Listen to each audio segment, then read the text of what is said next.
back to our podcast. I'm the gentleman, accompanied by the disturbed Southern Belle. Hello. And in this episode, we will be covering mythical English beasts. Starting with the Pinhill Giant.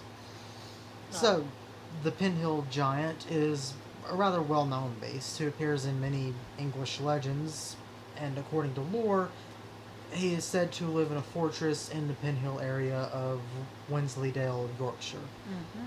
He's large, hence the name, and he's supposedly very aggressive. He sounds like a winner. Oh, yeah. So, as the story goes, he loves to terrorize local flocks of sheep, even being known to eat like dozens at a time. Jesus. In the past, some farmers and herders have supposedly woken up in the morning only to find their entire flocks just gone. Good grief. As if the very earth had just swallowed them whole. As it does. No traces at all. Right. Anyway, when he gets tired of sheep, or when he's eaten all the sheep in the area, he tends to terrorize unsuspecting women in the region. Yeah, why not? It is a relatively small area, so as you can imagine, the sheep would go quickly. Right. So, anyways, you would imagine that it would be quite easy to spot such a large and massive creature. One would think so, sure. Apparently, since it is such a small area, a lot of people have the same thought. Like, you wouldn't imagine the Loch Ness Monster be able to hide in, like, a small pond. No, you wouldn't think so, no. However, from time to time, folklorists have argued that the giant could have some ancient basis in fact. Their theories are occasionally, like, explained as there used to be a real-life massive terrestrial bear-like figure roaming the countryside centuries ago. Sure. And that would be what the Pinhill Giant is based on. Makes sense. Sure. That sounds perfectly feasible. Yeah. Yeah, I believe it. Anyway. So, an alien bear. Alien bear. Okay, got it. Well, that would be extraterrestrial. Yeah, sure. Terrestrial would be Yeah, from you're the right. Earth. But still, a giant bear. A giant bear. Then why would they think it's a person? I don't know. I mean, is it a bald bear? Come on now. I don't know, but whatever. Go ahead. Sure. A bear. Why not? I guess it could have been. I mean, who knows? Yeah. Could have just looked like a really burly Or man. people, yeah, maybe just attributed it to a person or something. Who knows? Yeah. People are weird. People are weird. So, who knows? Anyhow, next would be the Stratford Lion. Uh-huh. Spelled Lyon for those who don't know. Anywho, in the far corner of southwest England lives a mythical monster called the Stratford Lion, sometimes known as the Red Lion, spelled Lion. Of course. Gotta have the distinctions there. Well, yes, they like to spell some of their words a little differently. That's fine. That and people just tend to get really mad. Yeah, fair enough. Semantics, I guess. I don't know. Either way, this ferocious feline was first documented within the New Forest in the 18th century. The way his existence was discovered was fairly creepy. Somebody looking through a centuries-old Bible belonging to a local family called the Stratfords found a series of notes written in the book's margins warning the reader of a lion in the area. Okay. Whether the written rants of a potentially schizophrenic person Okay. or a true account of an actual lion roaming the woods, story did creep out pretty much the entire region. Yeah, I guess so. Fair enough. As the legend goes, in the late 14th or early 15th century, a landowner named Stratford lived on a vast expanse of the New Forest village of South Baddesley. One night, he was walking across his land when he found a massive pair of red antlers sticking up from the ground. Okay. For some reason, he thought it would be a jolly good idea to just pull as hard as he could. Well, yeah, of course. And they eventually came up from the earth. As they did, he quickly saw that they were attached to a huge lion's head. For some reason, he decided it would be a good idea to keep pulling. I guess curiosity got the best of him, Sure. as he did, the lion began to buck and fight. Not wanting to give in, as one does, Stratford gripped the antlers tightly and jumped on the lion's back. Well, what else would you do in that situation? If you found a lion with antlers, of course you would want to ride it. Yeah, you just find random red antlers sticking out from the ground. You gotta pull them out. You gotta pull them You out. gotta. And then when you see a lion's head, and it's apparently alive, buried. You gotta prove dominance. Yeah. I mean, you got to at that point. You're too deep. It's too deep. You went too far. You've put too much effort into back out. And you can't turn back now. No. As the lion was not happy, it sprinted around the forest for the next hour, bucking wildly and desperately trying to get Stratford off his back. The landowner would not relent. After 3 full trips around the forest, Stratford finally brought the antlered beast to heel. So good on him, I guess. I guess. Now, having been tamed, the lion pledged its loyalty to Stratford and his family. Of course. The beast committed to forever aiding the Stratford clan in times of need, and naturally harming their enemies in any way they wished. Sure. Today, the Stratford Lion is said to still walk in the forest at night. Some people have even claimed to have witnessed the ghost of old Stratford himself on the lion's back. Well, why would he not be? He gonna tamed give that it, up? he may as well. Exactly. You're gonna give that up even though To he hell with died? death. Exactly. Good grief. Death cannot stop a man from Riding a lion. Or an antler. An antlers. Its head is just so random to me. It does seem quite random. But it really does. I cannot think of any feline type beast like that has antlers, but sure. Why not? Okay. Anyhow, next on the list is Jenny Greenteeth. Ooh. So, Jenny Greenteeth is one of the more unsettling figures in all of English folklore. She is known as a river hag, somewhat similar to the well-known Peg Powler. As the story goes, Jenny was known for luring small children to rivers and streams, and then suddenly pulling them under and drowning them. Of course, why not? Sounds like quite a few other Yes, folk it tales does. I There's a know lot of them that like to drown people, and especially kids. I mean, they really do. Yep. Actually, quite a well-known one that's one of my favorite folk tales is the Mexican La Llorona. Well, yeah, that. I mean, there's also, God, what is that? That horse. The Kelpie. Yeah, that you get on and you're like, it's like tar or whatever. I mean, it's not necessarily kids that'll do it too, but, you know, I'll try to get kids on it as well. And run in the water and you can't get off and all that. Pretty sure you're thinking about the Kelpie. Something like that, I think so. It's been forever since I've heard Someone it. correct us if we're wrong. I think it's something along those lines, yes. Anywho, she would hide herself away in the pondweed or duckweed on top of the water, and those weeds made it seem as though there was a safe, secure mat of ground over the water. Kids would not see the danger of the rushing deep river waters, Right. and then would get so close to the current that she would just be able to pop up, grab the child, and pull them underneath the surface. And the bigger question is, why?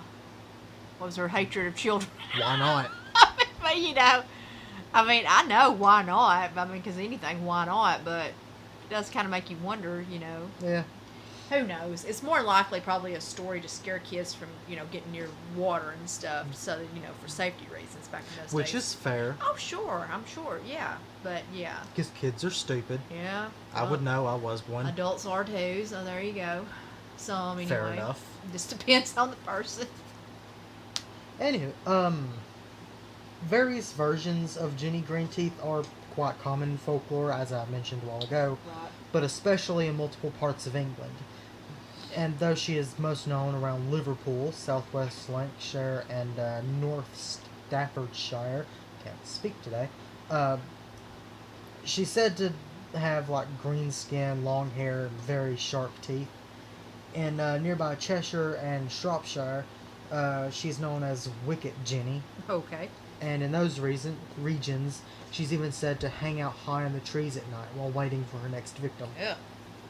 Making me think of the Australian drop bears. Yeah, that's fun to think about. Something hanging out above your head, falling. Yep. That's kind of scary to think about in a way. It makes you kind of leery about going under trees, doesn't it? Yep. I already don't like walking under trees. Yeah, it can be a little spooky sometimes in certain places. Because heck, even snakes around here and bats and stuff are bad about falling out of trees sometimes. Yep. Just depending. I mean, it doesn't necessarily mean it's a poisonous snake, but who still wants a snake just fall on you? Anyways, next on the list is Titty Mun. People are gonna have fun with that name. That sounds like a fun one. Titty Mun is one of the best known and strangest bog spirits in all of England. He is said to be responsible for the watery mists of the fens of South Lincolnshire, the fens of Isle of Ely, and the Cars in North Lincolnshire. First described as a folklorist back in 1891, Titty Mun is said to have the size of a 3-year-old child, even though being a grown man. So like a dwarf, sorta, ish. Presumably. In fact, his face is very old, and his hair is long, tangled, and white. He has a matted, messy beard, and wears a gray gown, so he's very difficult to see at dusk. It's funny too how many of these have these long gray hair, and why is it always matted and messy? Nobody ever has clean combed hair, do they? It beats me. Actually, that is a good question. It's just slightly funny in a way. Yeah. You think some of them could, whip up some kind of a comb or something, but whatever. Or just not need it. Yeah, maybe. A lot of these things are specters. Right. So yeah, fair enough. Of some sort. Anyhow, you'll hear him before you see him, as he supposedly has a very shrill and memorable laugh that shoots out through the mists of the region. Well, that doesn't sound terrifying. No, absolutely not. He's also said to be quite a mean man. When the first folklorists documented his existence at the end of the 19th century, they did so because locals of Ancombe Valley had complained that he had placed a curse of pestilence on their village. Supposedly, he was mad that the Dutch had drained the fens back in the 17th century under the lead of a man named Cornelius Vermuyden. That sounds fair. I mean, I can understand his venom on that. Please forgive me on these pronunciations. Some of them are a little, they're a little difficult. They're spelt weird. Yeah, they are there. For American eyes. They're more Old English, yes. And some Old English can be a little difficult to pronounce. Anyways, so Titty Mun cursed the local villages as punishment for his beloved fens being destroyed, and his cloaking mists being negatively affected. Thankfully, for the villagers' sake, they were eventually able to placate him by gathering under the twilight of a new moon and pouring buckets of water into the dried-up dike. Well, thank God. Yeah. The legend then says that it resurrected the watery characteristic of the fens well enough that he felt good again. They apologized profusely to him, and he lifted his curse. Okay. From then on, he was said to have worked very carefully with the villagers in the region to ensure they had the necessary water they needed. However, the entire time, locals knew that if they ever crossed him again, he would quickly snuff out their future and curse their lives. So very fickle, huh? Very fickle. Next is the Vesta. I'm sure I'm pronouncing that wrong. In August of 1995, a man named Martin Ball was walking along Chesil Beach in the Portland area of southern England.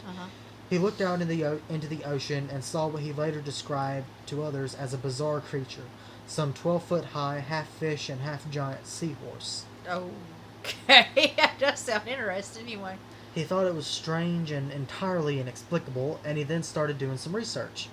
Soon he discovered that people had spotted that same creature in the ocean just off Chesil Beach for a very long time.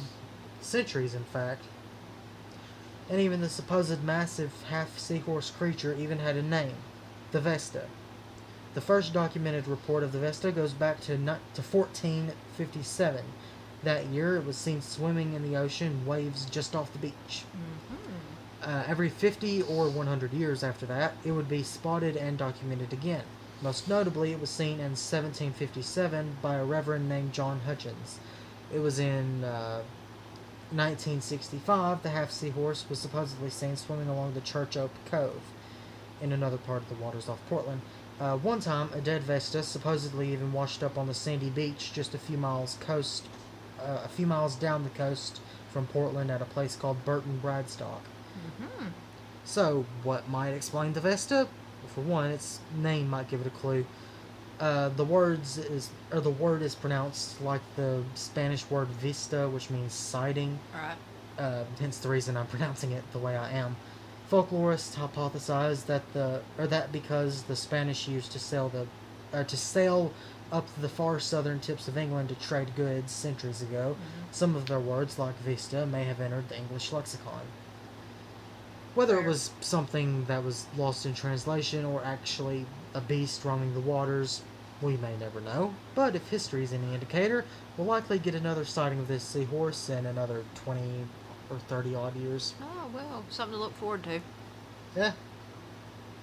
Next is Yallery Brown. According to an old folk tale told for centuries around Lincolnshire area, a young man named Tom was sitting out in a field one day catching a break during the middle of his work. As he sat there, he began to hear a little whimper nearby. It sounded like a young child in pain, so Tom rushed over to figure out the source of the noise. Eventually, he found a little creature trapped under a flat stone. Tom picked up the stone and discovered that the tiny whining creature was a very small man with yellow-brown skin. The little man begged Tom to help free him from underneath the stone, and when the boy did, the creature jumped up into life. The creature then explained to Tom that his name was Yallery Brown, and he was ecstatic that he'd been freed from being trapped under the stone, so he assured Tom that he'd help him with all of the boy's daily chores. This sounded pretty good to Tom, so he began to thank the little guy. However, just as soon as Tom gave his thanks, Yallery Brown flew into a horrific rage. He warned Tom that he must never be thanked for his work, or there would be horrible consequences. And this sounded quite strange to Tom, since he had received a ton of help from the little man. But he shrugged his shoulders and agreed to Yallery's demands.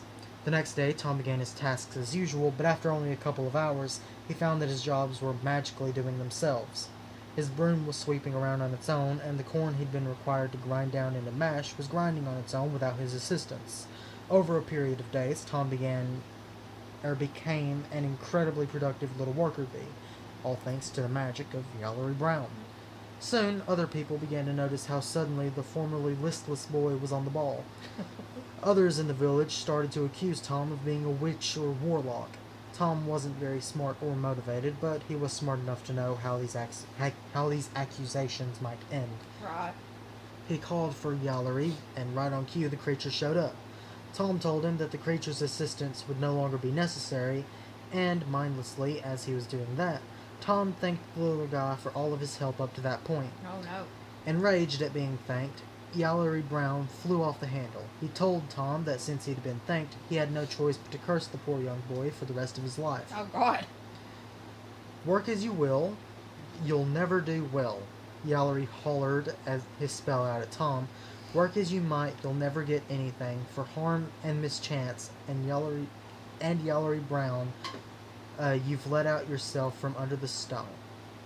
And just like that, for the rest of his long life, Tom was plagued with awful luck and horrible fortune. All because he said thank you. Yep. That's pretty sad. Let that be a lesson. Never be grateful for anything. There you go. Or at least never let him know.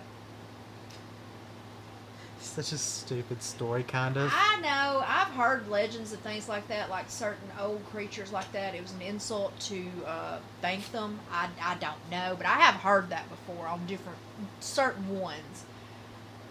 Don't ask me. It never made any sense to me either, but I've heard it in some English and Irish folklore of some different older type creatures that would supposedly help you with things, and they would take offense if you thanked them. Don't ask me. it's almost like the moral is literally don't thank anyone for anything. Yeah, I mean, I never really understood why. I never found any reason as to why it was that way, but I have heard it before at the very least. It's not the first one I've ever heard. I've heard it before too. It's just odd. It was odd to me when I heard it the first time. It's odd on this one. Don't ask me. But yes, that is the moral you should take away. Never let anybody know you're thankful for anything they do. Take everybody for granted. Treat everybody as stepping stones on your way to the top. There you go. Evidently. This is a joke, by the way. Of course, definitely. Please do not take any of this seriously. No, but yeah, that's what it makes you think it's trying to teach you, yes. Yeah. Anyways, next is Hyder Sprites. In the Norfolk area, it's said that there's a group of fairies known as Hyder Sprites, sometimes also called the Hikey Sprites. These small fairies are not extremely well known across the rest of England, but Norfolk locals swear that they exist. Not only that, but they're also said to be good for humans in the area. Maybe. Sure. So the story of the Hyder Sprites has historically been one of a small band of fairies that's fond of helping small children return home once lost, especially at night. Throughout the centuries, these Hyder Sprites are said to magically show up whenever a child wanders off from their family. They help guide the child home safely and ensure that nothing terrible happens to them. Other legends related to these fairies even go so far as to claim that they help wayward donkeys and livestock also return.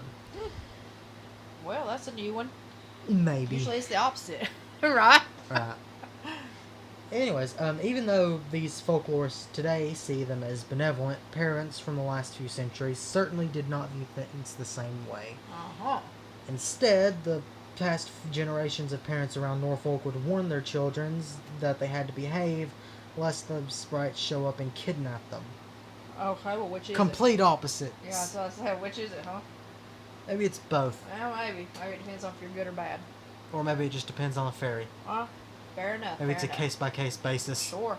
A lot of these other ones are. Alright. It's kind of just a coin flip. There you go. Just depends on which kind you run across. You never know. So, as the warning went, these little fairies supposedly preyed upon unruly children. They would steal bad kids, then put changelings in their place. The parents would suddenly have a well-behaved child on their hands, and the bad kid would be taken away to his house. Away from his house. Never to return. Always the way it goes, isn't it? Gotta leave behind those changelings. Yep. There's a few women that do that too. Or supposedly do that. Right. So next is the brown men of the Mears? Spelled M-U-I-R-S. I'm not sure exactly the pronunciation. The so-called brown man is said to be a dwarf-like creature who serves as the guardian spirit of all wild animals in England and Scotland. This fable was first written down way back in the 14th century. In the earliest recordings, the brown man was described as being less than 4 feet, 1.2 meters tall, and covered in thick brown fur. He was said to have lived underground by day, and at night he'd come above ground and look over all of the wild animals in northern England and southern reaches of Scotland. As he stood on guard for the animals' welfare, he'd be sure that no hunters tried to slay or poach any living being. Should a hunter violate the local laws and kill an animal, they'd be dealt with rather harshly. Worse than that, though, was the brown man's hatred for human children. Okay. As the legend goes, he is said to kill them on sight. If he is out and about while above ground at night, and he were to find young children walking along a path or through the forest, he would slaughter the child as a warning to others not to come around. Great.